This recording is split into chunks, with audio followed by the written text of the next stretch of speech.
Hi everyone, this is David Taylor again from the Effective Writing Center. And in this second video, we're going to take a look at a sample manuscript template that you can use for your final assignment in HMGT 372, Healthcare Case Analysis. Okay, let's take a look at the title page or cover page of this manuscript template. Only two items appear, a title for the paper and your name. Remember that the instructions for the title say, provide a short title describing the legal responsibility the specific healthcare organization has for one type of patient right in a specific setting. So, this student with the fictional name of Pat Doe has a two-part title, Healthcare Case Analysis, Legal and Ethical Issues Surrounding Living Wills and End-of-Life Decisions. Notice that in APA, a colon separates a two-part title. On the next page, let's look first at the running head, Healthcare Case Analysis, and on the far right, page number 2. The page number does not appear on the title page. Here's how to set up your Word document to look like this. First, double-click in the header area at the top of the page.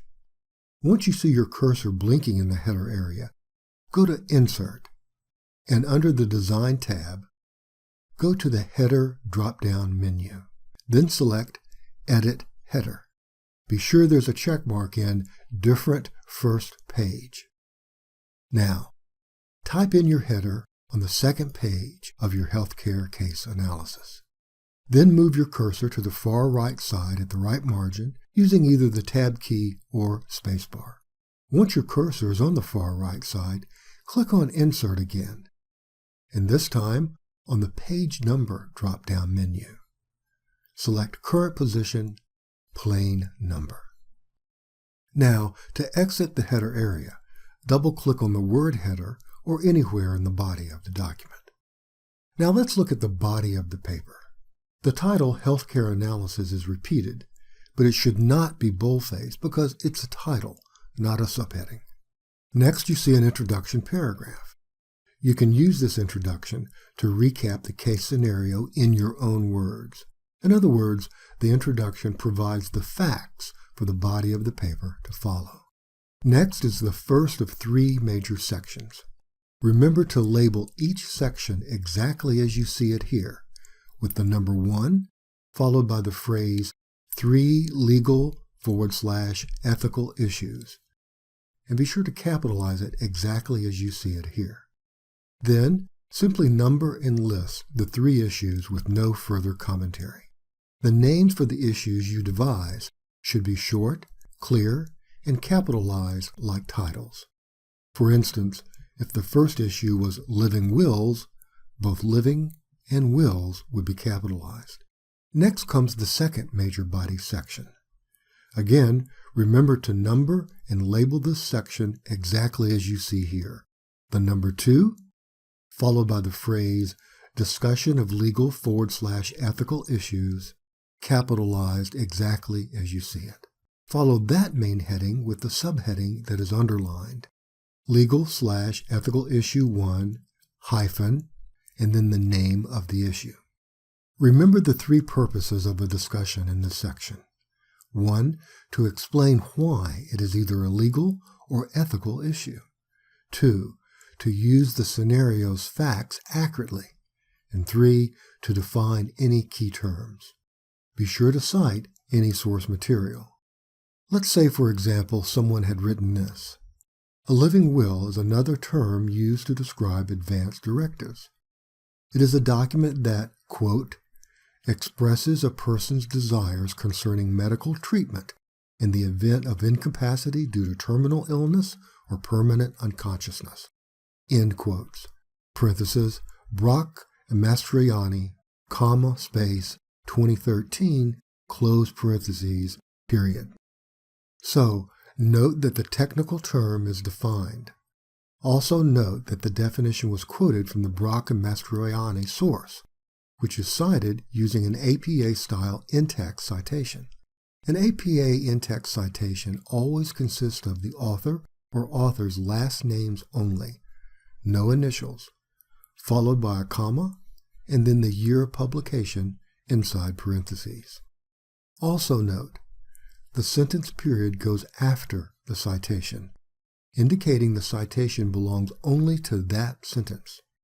Second, note that the in-text citation refers to the reference citation on a page by itself at the end of the paper.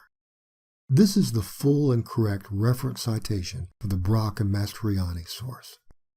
Now, you can also paraphrase a source. Here's an example of a paraphrase source. In the scenario above, the patient had a living will drawn up prior to her incapacitation.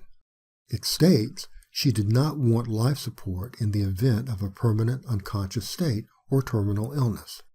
And here comes the paraphrase. One approach to ethical standards, the rights approach, suggests that everyone has the right to make independent choices about his or her life that need to be respected. Parentheses, Velasquez et al., 2009, close parentheses, period.